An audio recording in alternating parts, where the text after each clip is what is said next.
All right, so yeah, this But was my instead of a story pot of for the gold, week, the right? guy kind of has, Funko Pops.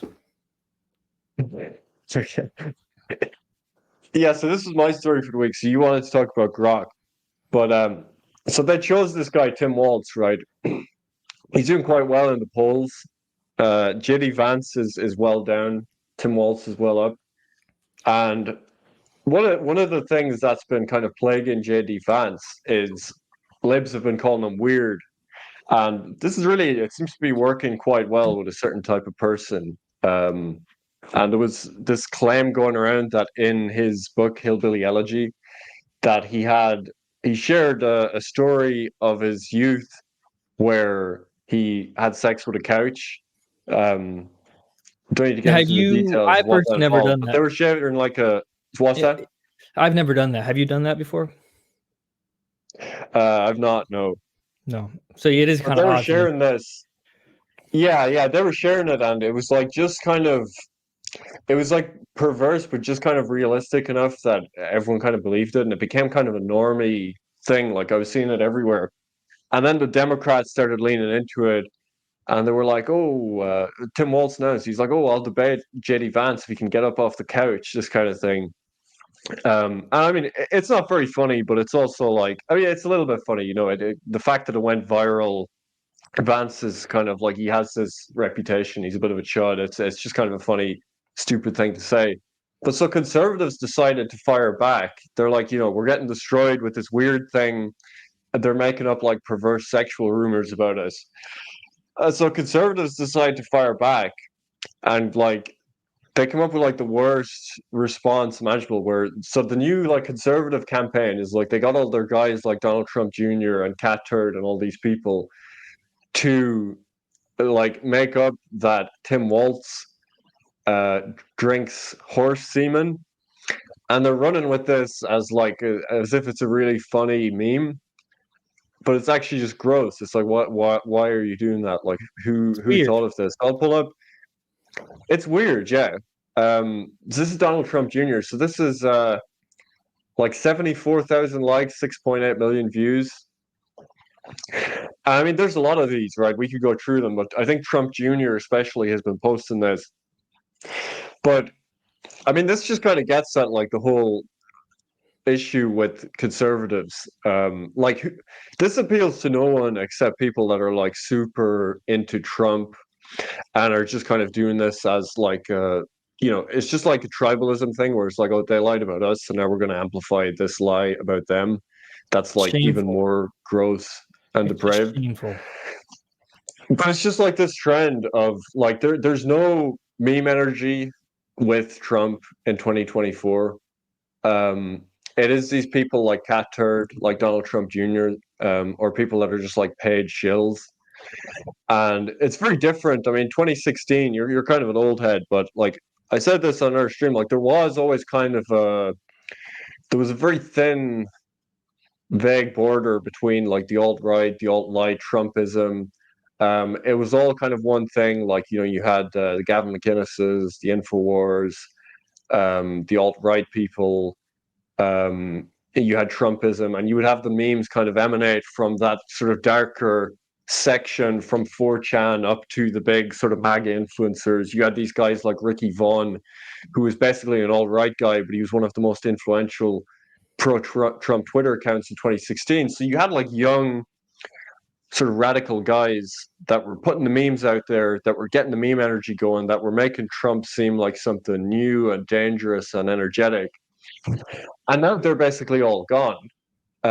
Um, they're censored, or they're done with Trump, or they've just kind of lost enthusiasm, or They're they just, tuned out or something.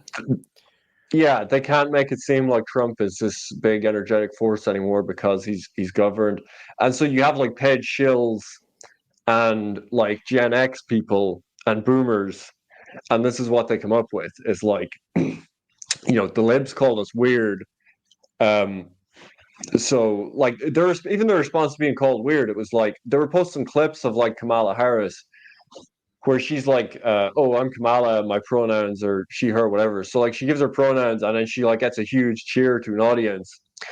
And they're like, look how weird these people are. It's like you posted a clip of her like being like what's normal and getting like a super popular reaction. Like this is not going to make most people think she's weird. So it's like very like out of touch. Yeah, And it's then very it's like disgusting. this where yeah, and then it's like this where it's like, well, they said something weird about us, so let's come up with like the most sick, disgusting thing we can think of. And I mean, they're loving this. I mean, if you look at the comments, they're eating this stuff up. Yeah, it's shameful. That's really the best way to say it. Imagine, and it's just disgusting. It's just pure shame, shame upon them. You know what I mean? Yeah, Shameful behavior. yeah. I'm just having a look through. He's been posting a few of these memes. You've been keeping up to date with it. Oh, here's another one. Um, but yeah, I mean, while this is happening, Trump has been collapsing in the polls. Harris is going up all the time.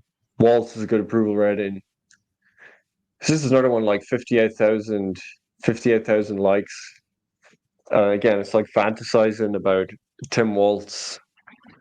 Yeah. Um, Imagine being an so old yeah, lady who follows Donald Trump Jr. and you pull up your phone, your Twitter app, and you see a meme about semen, horse semen in a man's stomach. I don't think that really appeals to normal people. I don't think that really appeals to people with families. The only people that really appeals to are very sick people, and they're not. They're already going to vote for Trump.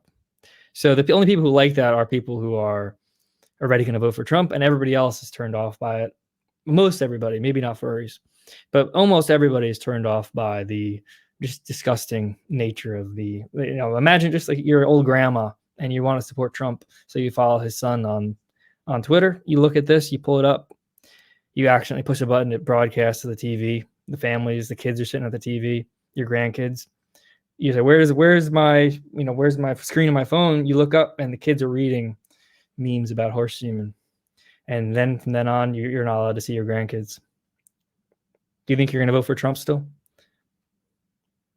yeah, it is very boomer coded. It's you can tell they're missing young people as well. Um, like all this stuff, like the weird thing, JD Vance being weird, Trump being weird, that reached a popular audience because I saw some polling they did where they're asking people like normie voters what they most associate Trump with, and the two words were like patriot and weird. And like the JD Vance couch meme like actually took off on like normie social media, like I've seen it in a lot of places. But then like everything has this like feel to it where it's like old people that don't get it, like that are like sitting in a room and they're like, how can we respond to this? And it's like everything is reactive, everything is on the defense.